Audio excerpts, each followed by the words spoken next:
Então, boa tarde a todos. A gente vai começar mais um seminário, nosso penúltimo do ano, né? Nosso seminário de grafos, algoritmos de combinatória e cinema, né? Agora também. E o nosso palestrante de hoje, acho que dispensa apresentações, né? Então, não vou nem enrolar. Obrigado, Guilherme, por poder falar para a gente um pouquinho sobre Constrained Colorings. Valeu, Vini. Eu podia agradecer o Vinícius e eu por me convidar. Vamos lá. Então, eu quero contar para vocês um pouquinho do que eu venho trabalhando. E aí eu espero conseguir passar a ideia para, pelo menos, o sabor de parte da prova desse trabalho aqui. Então, eu vou falar sobre alguns tipos de coloração em grafos aleatórios. E tudo que eu falo hoje é num trabalho com o Maurício Colares, com o Yoshi e com o Gugu. Então, vamos começar. E aí, assim, vão ter alguns enunciados um pouco longos, algumas definições, mas não se preocupem que sempre que precisar, eu vou recordar elas. Então, vou começar com a mais importante dessa apresentação, que é o objeto que a gente está trabalhando, que é o grafo aleatório GNP. Então, o grafo aleatório GNP, você pensa que é um grafo obtido da seguinte forma: você tem N vértices, e para cada possível aresta, para cada par de vértices, digamos, por exemplo, esse par 1, 2, eu vou colocar a aresta com probabilidade P. E eu faço isso para cada par. Beleza? Então, esse é o modelo que a gente vai trabalhar aqui, que é o grafo aleatório de Erdős-Rényi. E a propriedade que eu estou interessada é a seguinte: a gente denota tem grafos G, H1 e H2, e eu denoto por G flecha H1, H2. Então, esse MR aqui eu vou falar o que é. Então, eu digo que G flecha H1, H2 dessa forma se, em qualquer coloração das arestas do grafo G, eu encontro ou uma cópia monocromática do H1 ou uma cópia rainbow do H2. Uma cópia rainbow é uma cópia onde cada aresta tem uma cor. Você não tem... Todas as cores são distintas. Beleza? Então, esse M aqui é do monochromatic e esse R é do rainbow do H2. Então, a nossa brincadeira é pinta as arestas, a gente vai sempre pintar arestas, pinta a aresta do GNP, e aí eu quero estudar quando que eu encontro ou um H1 monocromático ou um H2 rainbow. Não importa a forma que você pinte as arestas. Essa é a propriedade que a gente quer estudar. E aí, mais especificamente, eu quero estudar o threshold para essa propriedade, ou função limiar, que eu vou denotar por P chapéu. E o que é o threshold para uma propriedade P em GNP? Então, a propriedade P aqui é qualquer propriedade de grafo. O grafo ser conexo, ou, por exemplo, essa propriedade, ou o grafo não ter triângulos. Então, qualquer propriedade de interesse. Aí, para algumas propriedades, existem um threshold. E eu digo que uma função P chapéu é o threshold para uma propriedade P se a probabilidade do meu GNP ter essa propriedade vai para 1, quando o meu P é assintoticamente maior do que P chapéu, e vai para 0, quando o P é assintoticamente menor do que o P chapéu. Então, tem essa mudança brusca de comportamento. Então, se a gente visualizar aqui, imagina que esse é o valor do P chapéu, e aí o que eu estou dizendo eu digo, o P chapéu é o threshold para uma propriedade. Então, eu sei que se eu pegar um P maior, com alta probabilidade, essa propriedade é válida. E se eu pegar um P menor, com alta probabilidade, essa propriedade não vale. Beleza? Então, tem essa mudança brusca de comportamento. Para quem não está acostumado, eu digo que P é assintoticamente maior, é a mesma coisa que falar que P é omeguinha de P chapéu. Tá? E assintoticamente menor, P é Ozinho de P chapéu. É a mesma coisa. Ok. E aí eu vou falar dessas colorações restritas. Então, a gente chama de Constrained Ramsey Number, para dois grafos H1 e H2, o menor n, aí vamos olhar o grafo completo, o menor n tal que o Kn flecha H1 e H2. Isso é, você pinta o Kn do jeito que você quiser, sempre vai ter um H1 monocromático ou H2 rainbow. E aí tem um resultado, um resultado antigo que diz que esse número existe porque, bem, talvez não dê para encontrar um H1 monocromático ou H2 rainbow, mas ele existe se somente se o H1 é uma estrela, que é um grafo assim, ou o H2 é uma floresta. Então, floresta é uma união de árvores disjuntas. Então, a gente sabe que esse cara aí existe para essas duas possibilidades. Qual é o resultado principal que eu quero discutir um pouco com vocês? A gente obtém esse threshold para a propriedade de flechar H1, H2, quando H2 é uma floresta. Então, era quando H2 é uma floresta, existe. Ou quando H1 é uma estrela. A gente faz esse lado aqui. Tá? Aí eu quero agora só justificar por que a gente não faz quando o H1 é uma estrela. Tá? Então, a gente não faz porque a gente não sabe fazer. Mas é difícil. A gente gostaria muito, mas vamos Não é só preguiça, né? Não tentei bastante, viu? Então, assim, quando o H1 é uma estrela, esse problema é a generalização de um problema clássico, que é o anti-Ramsey. O anti-Ramsey é assim, você pinta propriamente as arestas do grafo e quer encontrar uma cópia de H2 rainbow. Tá? Então, você tem uma coloração própria, tem essa restrição na coloração. Só que dizer que uma coloração é própria é a mesma coisa de dizer que ela não tem um grafo como esse monocromático. Certo? Porque isso aqui é simplesmente duas arestas de mesma cor incidindo no mesmo vértice.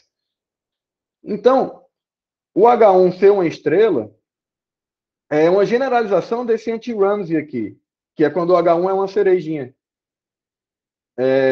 E mesmo esse caso, onde o H1 é uma cereja, é bem difícil. E aí tem alguns resultados para esse problema. Então, o primeiro deles, de 2014, diz, não importa quem é esse cara por enquanto, tá? Mas se eu pegar um valor acima disso aqui, então, com alta probabilidade, eu tenho essa propriedade anti-Ramsey para todo o grafo H2 que você quiser. Beleza, isso a gente provou em 2014. E aí veio a pergunta, se vale a partir daqui, e esse cara, ele é o threshold para várias propriedades conhecidas. Aí a gente perguntou, talvez ele seja o threshold para todo o grafo H2.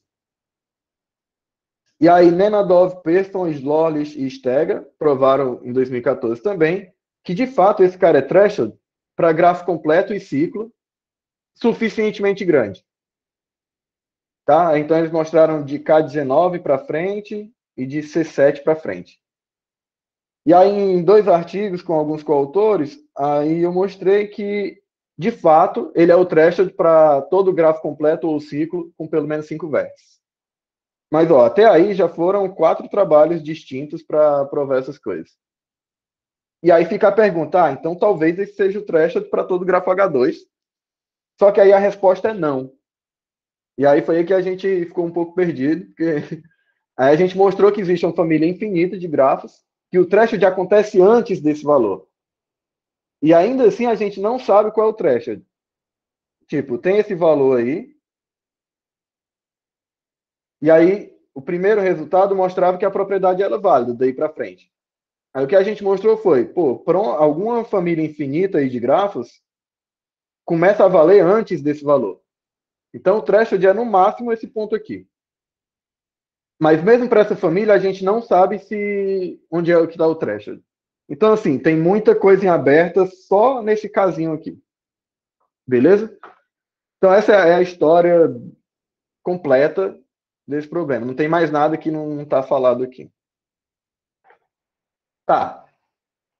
E aí eu quero falar agora, para começar a falar do nosso resultado principal, que é encontrar o threshold para a propriedade que toda coloração do GNP tem uma cópia monocromática de H1 ou rainbow de H2, quando H2 é uma floresta, eu vou precisar de algumas definições. Os nomes talvez não sejam dos melhores, mas a gente está escrevendo um artigo, então está mudando. Mas, por enquanto, vai ficar esses nomes aqui. Então, a gente chamou de Pending Forest. É uma floresta que ela só tem arestas e cerejas. Então, é um grafo com essa cara aqui. E uma disconnected star forest é uma floresta de estrelas desconexa. Isso é, ela tem pelo menos 2 estrelas.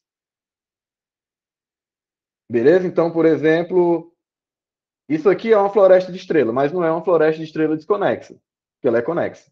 Mas esse grafo aqui é uma floresta de estrelas desconexa. Tá? Então, essas são as duas definições de grafos importantes que a gente vai usar aqui. E aí, para definir o threshold, eu vou falar de algumas densidades de grafos. Então, a densidade é a primeira que eu estou chamando de densidade, simplesmente, de um grafo G.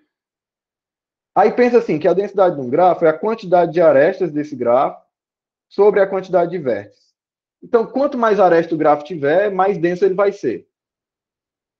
Só que eu tenho que verificar isso para todo subgrafo do meu grafo. Eu estou interessado em ver qual é o pedaço dele que é mais denso. Por exemplo, pega esse grafo aqui, que é um K4 e digamos que ele tem um rabinho. Então, qual é a parte mais densa desse grafo? Pô, a parte mais densa desse grafo é esse pedaço aqui. Esse pedaço aqui é bem esparso. Então, a densidade é, você vai olhar todo o subgrafo, e aí eu pego o maior valor da quantidade de arestas sobre vértices. Então, isso é uma medida de saber quão denso é um grafo.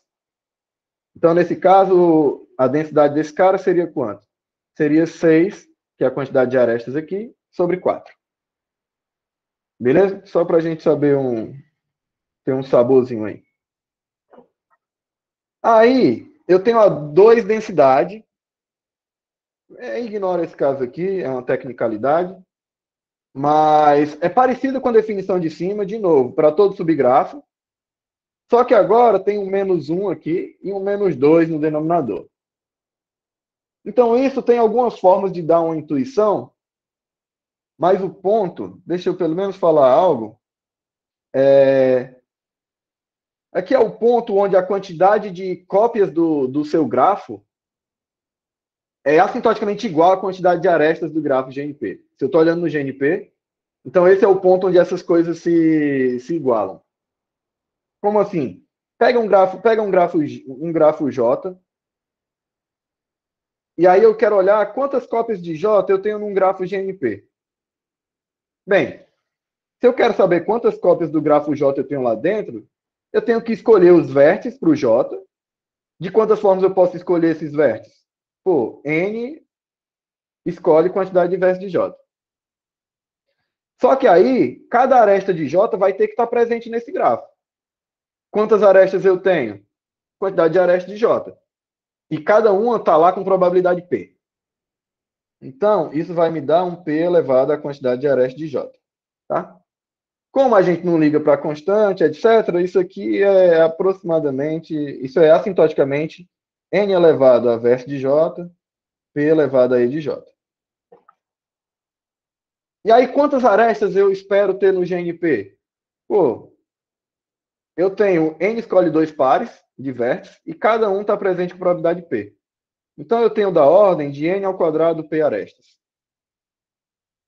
Então, como eu mencionei, isso aqui é a quantidade de cópias de J. E aqui eu quero saber o ponto em que isso é assintoticamente igual à quantidade de arestas do GNP.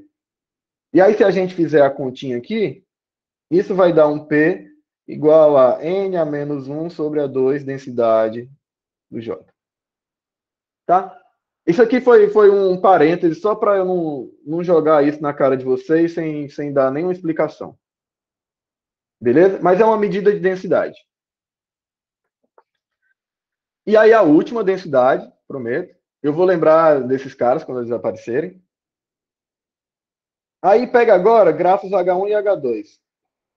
Para alguns grafos H1 e H2, tem uma floresta que flecha eles. Isso é, tem alguma floresta que não importa como você pinte, você tem um H1 monocromático ou um H2 rainbow. Então essa medida aqui é a menor densidade de uma floresta dessa. Não necessariamente isso existe para todo o H1 e H2, mas existe para os que a gente vai usar. Beleza? Pronto. Agora eu consigo enunciar o resultado principal. Nosso resultado principal é o seguinte: pega um grafo H e pega uma floresta H2, porque eu falei, né, que a gente só resolve para floresta. E aí, para ter alguma graça, vamos pegar pelo menos 2 arestas no H1.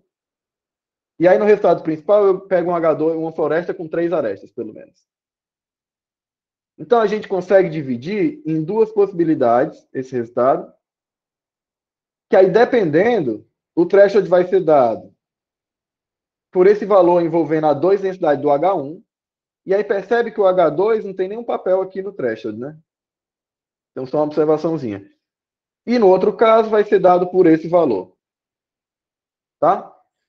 E aí eu não quero discutir muitos casos, mas, por exemplo, nesse primeiro, o threshold vai ser dado pela 2 densidade do H1 aí, quando o H1 não é uma floresta de estrelas, ou quando H1 é uma floresta de estrelas desconexa e H2 não é uma floresta, essa pending forest.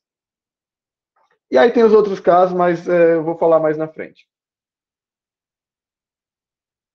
Aí eu não vou passar por isso, fiquem tranquilos, mas isso aqui é tipo, tudo isso é uma página de prova. Essa proposição, esse teorema aqui, a gente fez ele só para garantir que a gente cobre todos os casos de H1 e H2. E aí, infelizmente, bem, para cada... se o cara é um matching assim, o outro é de outro jeito, o threshold é uma coisa. Se o cara é uma cereja e o outro é de uma certa forma, o threshold é a densidade. Então, tem esses thresholds diferentes. Mas esse teorema aqui é algo bem curto. O bacana mesmo é esse.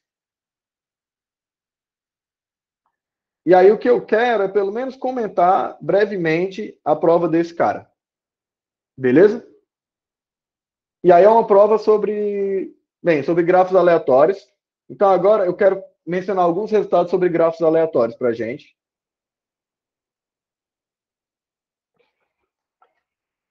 E aí a propriedade que eu vou querer que o nosso grafo aleatório tenha, essa propriedade aí com parâmetros BRH. E quando que um grafo tem essa propriedade? Bem, vamos definir da seguinte forma. Eu digo que um grafo tem a propriedade Q, com esses parâmetros, se para qualquer coloração Q das arestas, que não tem uma cópia monocromática de H, então aqui que entra o H, eu sei que qualquer conjunto grande o suficiente vai ter um vértice que vê muitas cores. De forma mais detalhada, então, qualquer conjunto que eu pegar grande o suficiente, grande quanto? Tamanho pelo menos Bn, você vai ter um vérticezinho V lá, que se eu olhar as arestas dentro desse conjunto que encostam no V, a gente vai ver mais do que R cores. Tá bom? Então, o ponto dessa propriedade é, qualquer conjunto grande o suficiente tem um vértice que ali dentro ele vê um monte de cor. Tá joia? Então, essa é a ideia dessa propriedade. E aí, o que, que a gente faz para separar a parte probabilística da prova da parte determinística? A gente vai mostrar que se o P for maior do que N a menos 1 sobre as 2 densidades, então, com alta probabilidade, o meu grafo GNP tem essa propriedade aí. E a partir desse momento, eu posso trabalhar com essa informação. Tá ok? Eu quero provar esse pedaço. Pega um grafo H conexo, qualquer quantidade de cores R, qualquer B. Então, se o P for do jeito que eu quero, com alta probabilidade, o meu grafo aleatório satisfaz essa propriedade.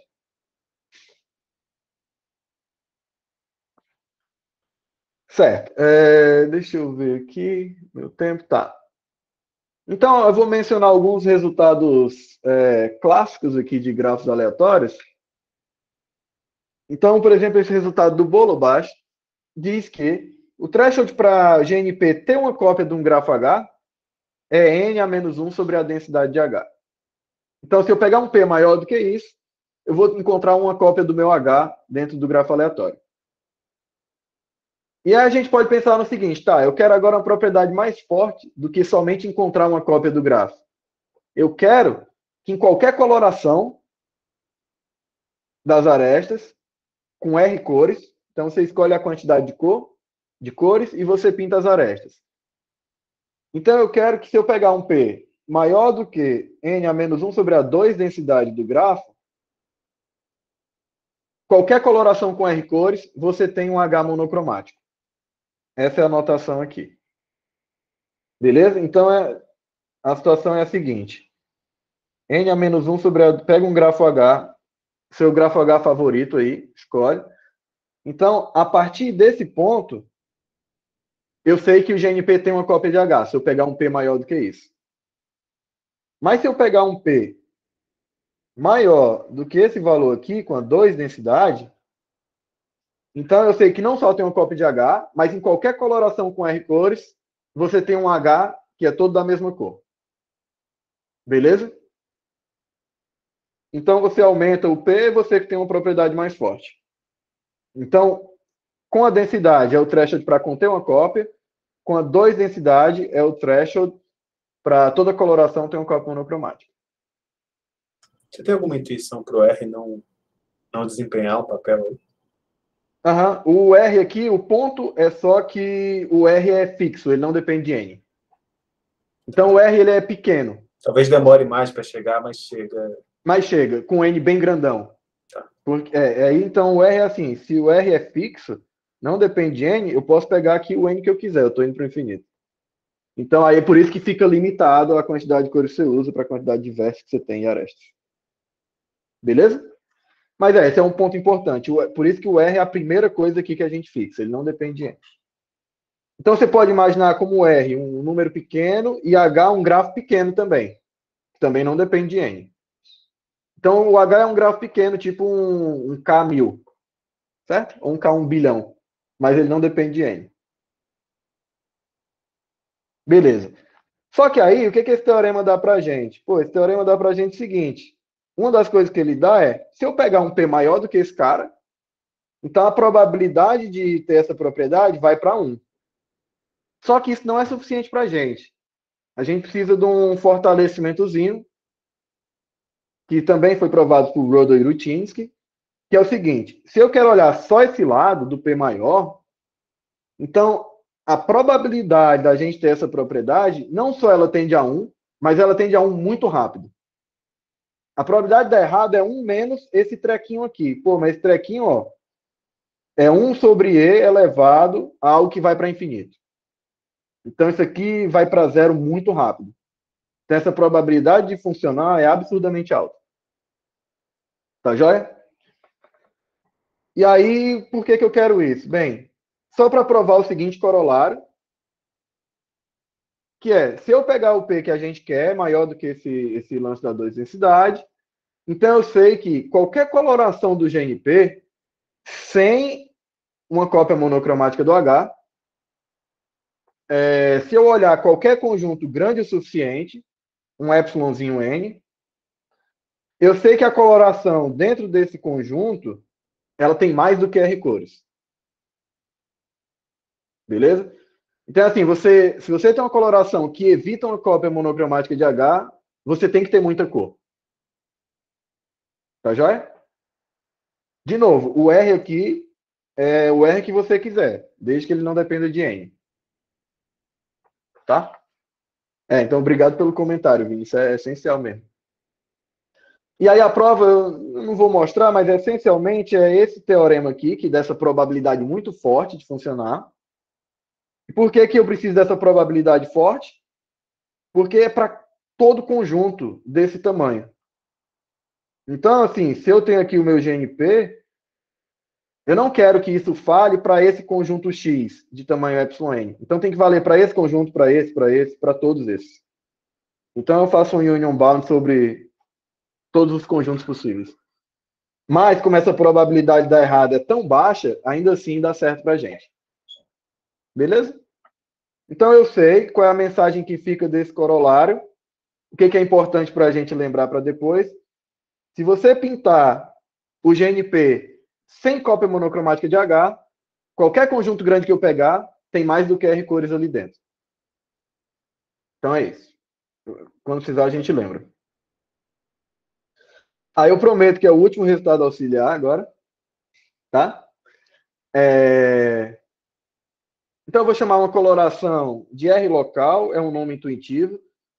Se para cada vértice eu sei que ele enxerga no máximo R cores. tem no máximo R. Se você olhar as arestas que incidem nele, elas usam no máximo R cores. Beleza?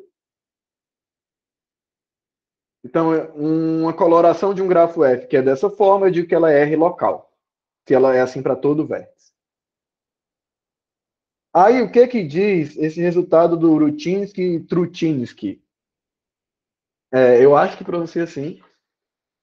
Vamos lá. Então, pega dois grafos FH, vamos focar só na parte importante aqui. Onde o H é conexo.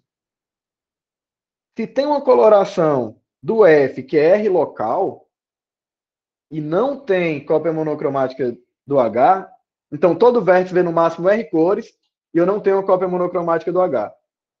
Então, existe um conjunto W que ele é grande. Grande quanto? Essa constante aqui, vezes a quantidade de vértices de F. Então, é uma fração positiva dos vértices de F. Beleza? Então, existe esse conjunto razoavelmente grande. E existe uma coloração com R cores das arestas desse conjunto, sem uma cópia monocromática de H. Então, vamos ver o que esse teorema está dizendo, o que esse lema está dizendo para a gente. Então, esse lema, ele permite, você tem o seu grafo F aqui, tá? E aí ele tem uma coloração que é R local. Qualquer vértice que eu olhar, vê no máximo R cores. Tá joia? Mas essa coloração pode ter uma quantidade de cores que eu não sei qual é. Eu sei que localmente, cada vértice vê R, mas eu posso ter bem mais do que R cores. Eu não estou limitando isso. Aí esse teorema diz que eu consigo, agora, se eu olhar um certo conjunto grande de F, eu tenho uma coloração que só usa R cores. E ainda assim não tem cópia monocromática do H. Então eu passo de uma coloração que podia ter mais do que R cores para uma coloração que só tem R. Então essa é a importância desse lema. Aí não dá para perceber ainda, mas o resultado que eu queria provar já está... A gente já tem tudo para provar ele. A coloração ali é a mesma, não? Ou você não, é outra coloração. Consegue... Tá. Então, é assim, se existe uma coloração desse cara todo, que é R local, então eu encontro um conjunto, não é para todo aqui, então eu encontro um conjunto grande, que tem uma coloração com R cores, e evita o H monocromático. E aí, lembrando, esse era o teorema que eu prometi mostrar, o primeiro que eu prometi mostrar, que é, se eu pegar o P do jeito que a gente quer, então o GNP tem aquela propriedade BRH. Eu vou já lembrar o que é ela. Tá? Então vamos provar esse cara. Pega um GNP. Qual é o objetivo? O objetivo é mostrar que o GNP tem essa propriedade. O que era essa propriedade? Pinta o H de qualquer forma. Pinta o GNP de qualquer forma, desde que você não tenha uma cópia monocromática do H. E aí eu quero mostrar que qualquer conjunto grande tem um vértice V que vê mais do que R cores. Beleza? Então tem que ser para todo conjunto grande. O que eu faço? Vou escolher esse epsilon aqui. Já vai ficar claro por que eu escolhi dessa forma. E aí, tem que ser para toda coloração. Então pega uma coloração sem cópia monocromática de H. Pega uma arbitrária sem cópia monocromática de H. Pega um conjunto arbitrário grande. E agora tudo que eu tenho que fazer é encontrar um vértice que vê mais do que R cores. Mas então eu vou supor, por contradição, que não tem um vértice desse. Isso é, que todo vértice vê no máximo R cores. Então isso que a gente chamou de uma coloração R local. Então, supõe por contradição que a coloração nesse conjunto X é R local. Beleza? Aí agora, vamos só juntar o que a gente tem. Então aqui eu só copiei os resultados anteriores que eu discuti aqui. Mas aí, se eu aplicar o lema 2.6 com esse grafo F sendo só o G induzido pelo X e o nosso grafo H, o que esse lema diz? Esse lema diz o seguinte: existe um conjunto W grande, tal que e existe uma coloração das arestas desse W sem um H monocromático. Então existe um W grande quanto com esse valor, e aí a gente escolheu o epsilon para isso ser maior ou igual a εn. Então, aqui foi que veio aquela escolha lá de um valor estranho para o epsilon, tá? E existe uma recoloração das arestas sem H monocromático. Só que se eu olhar para aquele outro resultado que a gente provou, aquele corolário, ele dizia que conjuntos de tamanho εn, a coloração tem mais do que R cores. Pô, mas aqui eu tenho uma coloração com R cores. Então é uma contradição. Então, com alta probabilidade, essa coloração não existe, o que conclui a nossa prova. Então, eu juntei esses dois ingredientes aqui para dar o que a gente queria. O que a gente queria? Agora, tudo que eu sei é que o GNP satisfaz essa propriedade aí. Beleza? Tá. Então, esse era o teorema principal que eu mencionei. Tem duas partes. Eu vou focar nessa primeira parte aqui, que é quando eu tenho dois casos para o H1 e H2. E o threshold é dado por essa dois densidade. Então, tem duas coisas para mostrar, né? Tem um lado que, se eu pegar um P maior do que esse cara, então a propriedade tem que valer. Isso, qual é a propriedade? Toda coloração vai ter um H1 monocromático e um H2 rainbow. E se eu pegar um P menor, não vai valer.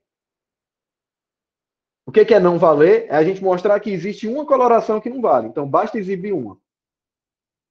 Então, deixa eu falar rapidamente desse lado, que é o que a gente chama de one statement.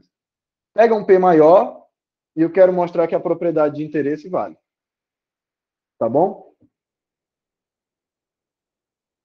Aí eu digo aqui que vai ser útil assumir que o grafo H1 é conexo. Aí alguém pode dizer, pô, mas o grafo H1 não precisa ser conexo, ele pode ser uma floresta e tal. Pode, mas a 2 densidade aqui é a 2 densidade do H1.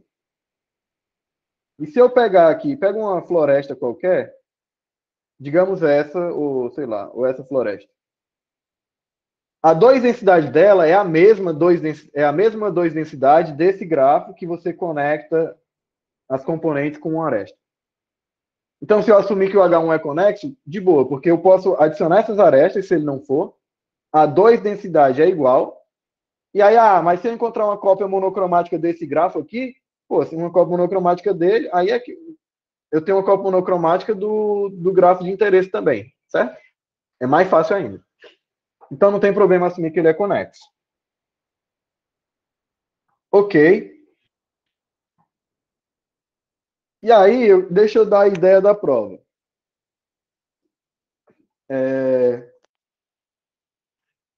Certo. A ideia é usar aquele teorema lá para garantir que o meu GNP tem a propriedade Q. E aí, a partir dessa propriedade, a gente vai trabalhar e vamos mostrar o quê? Agora eu quero analisar o seguinte para vocês. H2 é uma floresta. Pô, H2 é uma floresta, digamos que é uma floresta assim. Certo? Digamos que esse é o H2. Toda floresta está contida numa árvore, né? Porque eu posso, por exemplo, conectar assim. Então, toda floresta está contida numa árvore. Posso conectar de outra forma, mais simples também. E aí eu posso fazer essa árvore ser uma árvore de área completa. Beleza? Então, toda floresta está contida numa árvore de área completa de alguma altura. E aí eu vou mostrar o seguinte, eu quero mostrar que para todo H conexo, não tem problema que o H1 seja conexo, vou chamar de H1, e para toda árvore T, eu vou mostrar com alta probabilidade o GNP flash H1T. E aí isso resolve o problema. Por quê? Se eu mostrar isso, então pega agora, chama de esse T aqui, chama ele da árvore completa de área que contém o H2. Então, pô, ou eu vou ter uma cópia monocromática do H1, e aí acabou, ou eu vou ter uma cópia rainbow de T. Pô, mas se eu tiver uma cópia rainbow dessa árvore que contém o H2, eu tenho uma cópia rainbow do H2, que está dentro dela. Então, agora a gente pode se resumir, se restringir a provar essa parte, para qualquer árvore T. Tranquilo? Beleza.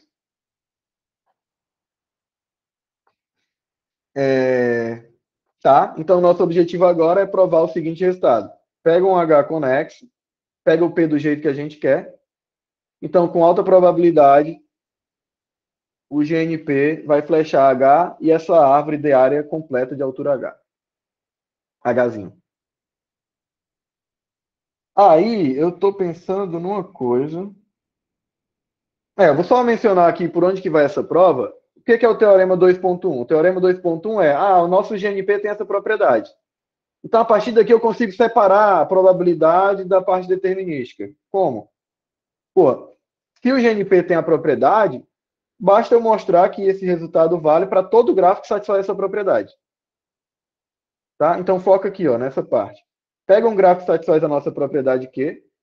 Aí eu quero mostrar que em qualquer coloração das arestas desse gráfico, ou eu tenho um H monocromático, ou eu tenho uma árvore dessa completa rainbow. Só que, na verdade, a gente mostra mais. A gente mostra que eu tenho várias árvores disjuntas nos vértices e essas cópias são rainbow. Tá bom? Por que a gente faz isso? Dá até para imaginar, talvez, é porque a gente faz uma prova por indução. Então, eu preciso fortalecer a hipótese. Eu vou precisar ter várias árvores dessa para conseguir obter ela no final. Então, a nossa prova, ela funciona por indução na altura da árvore. Tá? Aí, eu vou só falar o início da prova. Então, pega uma coloração qualquer, assume que não tem H monocromático, por quê? Se tiver H monocromático, acabou. Então, eu posso assumir que não tem.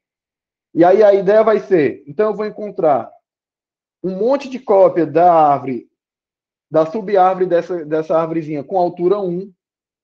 Vou encontrar várias cópias.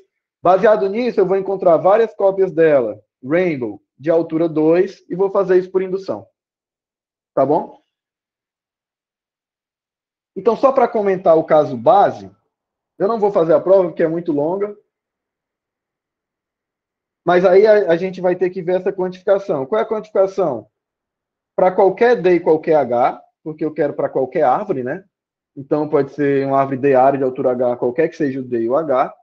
Eu quero mostrar que existem B e C e existe um R, uma quantidade de cores, tal que o resultado vale.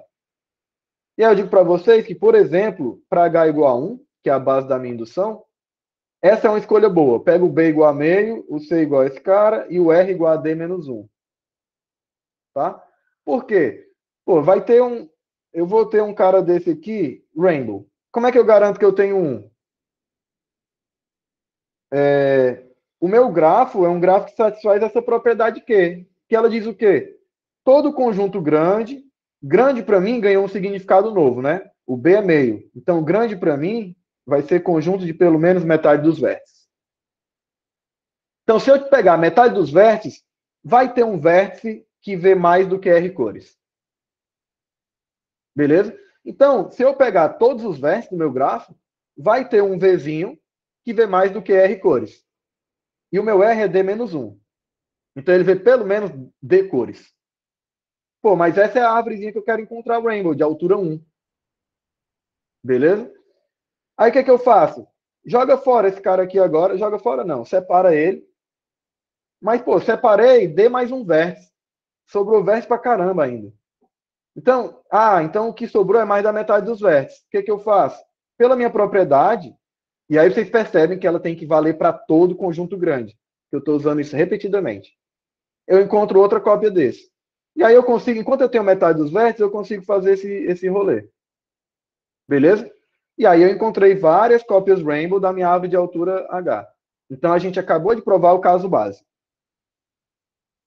E aí, claro, para seguir na hipótese de indução não é muito complicado, mas aí tem que brincar um pouquinho com esses valores e acertar a ideia.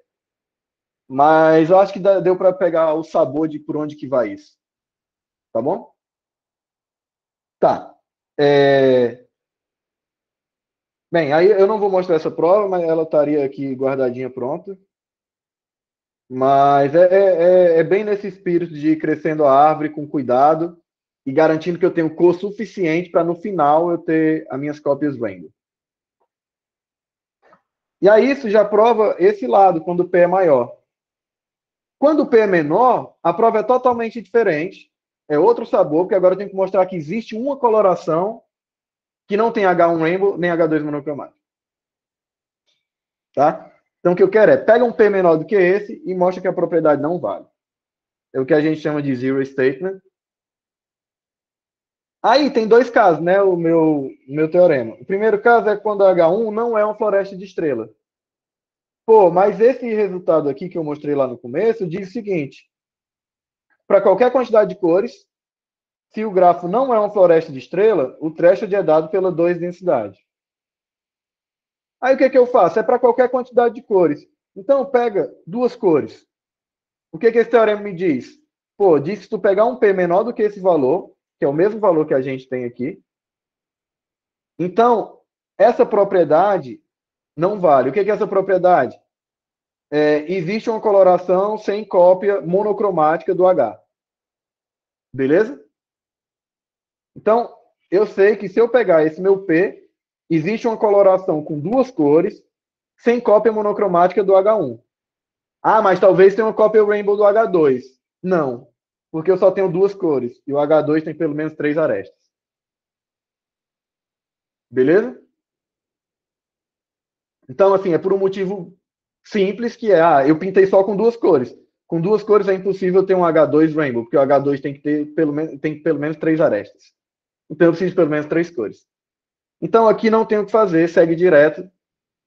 Esse aqui não é o R.R. Soares, é o Rudolf-Rutinsky. Tá? Mas eu acho que isso está claro já. E aí o que fica de legal? Pô, fica de legal provar o outro caso. Qual é o outro caso? O H1 é uma floresta de estrela desconexa e o H2 não é uma pending forest. Ah, eu nem lembro mais o que é isso. Eu entendo. Vamos lá. Então, o que é uma disconnected star forest? É uma floresta de estrela que tem pelo menos 2 estrelas. E o que é uma pending forest? É uma floresta que só tem arestas e cerejas. Então, esse H2 não é uma pending forest. Vinícius, quanto tempo eu tenho? Uns 10 minutinhos. Pronto, perfeito. Essa provinha aqui é curtinha, dá certinho para mostrar ela. Tá, vamos lá. Então, vamos começar com algumas observações. Eu não vou fazer as continhas, mas uma floresta, a 2 densidade de uma floresta é sempre igual a 1. Tá? Então, o M2 do H1, que é o cara aqui do threshold, é igual a 1. Então, pô, se eu peguei um P dessa forma, então o P é menor do que 1 sobre N. Tá? Então, só usei essa informação aqui. E aí, tem o resultado do Bolo-Bush clássico, que eu mostrei lá no início. Não, mentira, não é esse resultado, não. É um outro resultado. Que com alta probabilidade, para um P assim, o GNP é uma floresta. Então, a partir desse ponto, esquece probabilidade, quem não gosta muito, e vamos fazer uma prova determinística, assumindo que o nosso grafo é uma floresta. Beleza? Então, a probabilidade da prova foi aqui. Então, agora eu tenho uma floresta.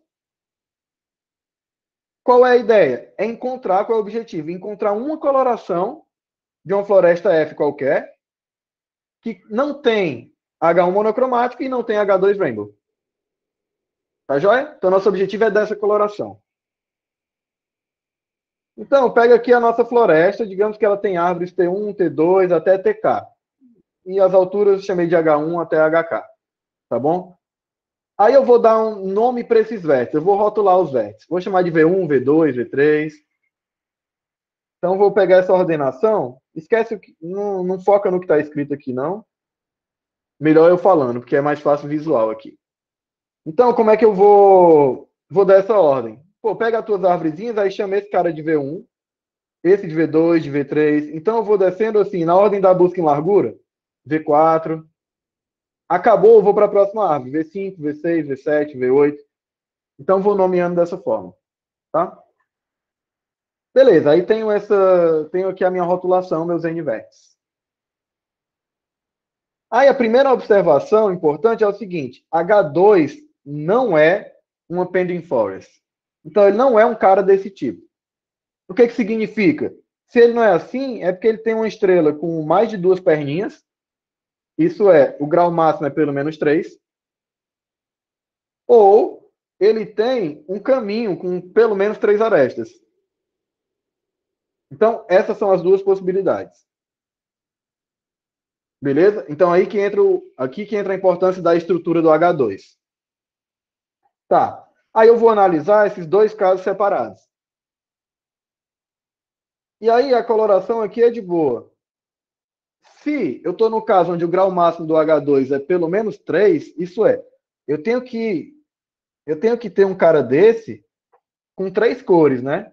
O grau máximo é pelo menos 3. E a coloração que a gente quer encontrar do H2 é rainbow. Então eu vou ter que dar um jeito de fazer isso. Na verdade, eu quero evitar isso. Eu quero evitar um H2 rainbow. O que a gente faz? Eu vou colorindo agora por nível. Tipo, pega o V1. Aí aqui, bem, tem um jeito formal de escrever, mas pega o V1 e todas as arestas dele você pinta com a mesma cor. Pintei com a cor azul. Aí agora eu vou pegar o V2. Todas as arestas dele para baixo, eu pinto com uma cor nova, digamos vermelho. E aí vou fazendo assim, pego o próximo cara, V5. Todas as arestas dele para baixo, eu pinto com uma cor nova. E faço isso até o fim. Qual é uma propriedade essencial dessa coloração? Ela não vai garantir para a gente que eu não tenho H1 monocromático, nem H2 rainbow. Por quê? H1 é aquela floresta de estrela desconexa. Então tem pelo menos, o H1 tem pelo menos 2 estrelas. Certo? Só que uma cor aqui, ela aparece somente numa estrela. Ela não aparece mais. Você usa num vértice, você nunca mais usa essa cor. Então, certamente não tem H1 monocromático. Tranquilo? Ah, e como é que eu evito o H2 rainbow? Pô, porque agora eu estou no caso onde o delta do H2 é pelo menos 3. Mas se você olhar qualquer vértice, ele vê no máximo 2 cores. Certo? Pega um vértice aqui do começo, ele vê só uma cor. Qualquer outro vértice, ele só tem um pai, né? Então tem uma cor para cima e para baixo as cores são todas iguais. Então todo vértice vê no máximo 2 cores. Então é impossível ter um H2 rainbow. Beleza? E aí tem outro caso, que é quando o H2 tem um caminho com 3 arestas. Mas aí a gente dá uma coloração diferente e resolve o problema. Aí a coloração agora vai ser pelo nível ímpar. Tipo, pega esse nível. Pega qualquer vértice aqui, digamos esse. E pinta todas as arestas. Vou fazer do começo, né? Fazer certo. Pega o V2. Todas as arestas que encostam nele, eu pinto com uma cor, digamos azul. Aí eu pego o V3. Todas as arestas que encostam nele, eu pinto com uma cor nova. E vou fazendo isso. Faço para o V6, para o V7, para o V8. Terminou, aí eu vou pegar os caras sempre nos níveis ímpares. Beleza? De novo, não vai ter 2 estrelas com a mesma cor, porque uma cor ela aparece numa estrela, ela nunca mais aparece aqui. E também não vai ter um H2 rainbow. Porque se você olhar, todo caminho que você tem nessa coloração, todo caminho monocromático, tem no máximo 2 arestas. Porque cada cor aparece só numa estrela. Então esse foi o truque para mostrar essa parte da prova e é isso. Tá? E aí, só mencionar rapidamente um problemas em aberto. Bem, tem aquele que eu falei antes, que é difícil, que eu tenho muito interesse em resolver esse cara, mas infelizmente não sei como fazer, que é o problema quando H1 é uma estrela. E tem um parâmetro lá que a gente não discutiu muito, que é a densidade da menor floresta que flecha H1H2. Esse cara, a gente sabe que o threshold tem a ver com ele, mas a gente não sabe dizer qual é esse valor exatamente. E aí a gente tem alguns resultados parciais. Eu, o Maurício, Fernandes e o Vicente, eles eram alunos de IC do Maurício, tá? E a gente consegue determinar esse cara para quando H1 é um K13 e H2 é uma árvore binária completa, ou quando H2 é um caminho. Mas isso também está plenamente aberto. E aí, só para finalizar, eu queria fazer propaganda de um livro. Então, pedi permissão ao Vini para fazer a propaganda. Então, esse livro é um livro que eu escrevi com o Fábio Bockler, com o Maurício, com a Thaisa Martins, com o Valner Mendonça e com o Rob Morris. E a ideia é que ele sirva para 2 cursos de combinatória. Ele é dividido em 2 partes, tá? Então, assim, a gente botou uma energia grande nesse livro para ver se dá para se a gente consegue difundir mais a combinatória no país. Ele é em português. E aí ele vai ser vendido na Amazon e tal, mas enquanto não estão vendendo, a gente pode divulgar ele. Então eu deixei ele aqui nesse link para quem quiser poder baixar de boa. Então é isso. Obrigado, pessoal. Valeu. Então vamos abrir os microfones para agradecer aí a palestra de Guilherme.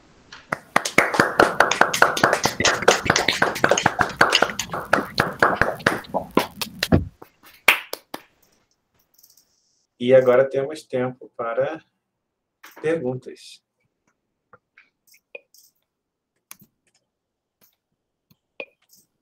Eu tenho uma pergunta sobre essa densidade que você mencionou no penúltimo slide aí. A densidade floresta Eu fiquei pensando, a densidade floresta é basicamente... A densidade da maior componente dela, da maior árvore. Tá. Então você só precisa olhar a maior componente e vai ser tipo um número dividido pelo mesmo número mais 1, né? Vai ser sempre isso aqui. E aí, claro, quanto maior vai crescendo um pinguinho, né? Vai crescendo um pouquinho assim. Mas então a gente tem essa sutileza aí. Qual é o tamanho dessa floresta? Essencialmente a gente quer saber a quantidade de vértices da maior árvore dela. É só isso mesmo.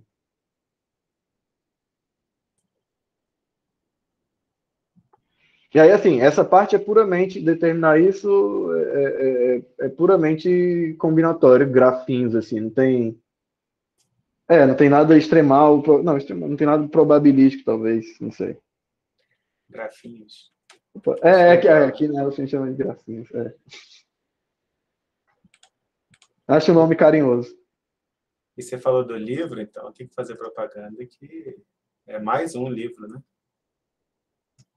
Hã? É mais um livro, você é um incansável escritor de livros aí já.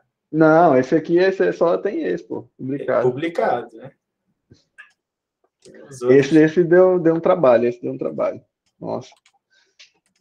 Mas espero que tenha ficado legal. E o bom é que a editora do Impa, eles são muito, muito bacanas, assim, o suporte que eles dão. A gente pode ir corrigindo typos, etc., e lançando versões quando a gente quiser. Sei lá, versão 1.0 tanto. E eles atualizam já no e-book que vende. Achei bom o serviço deles, sim. Bacana. Mais perguntas?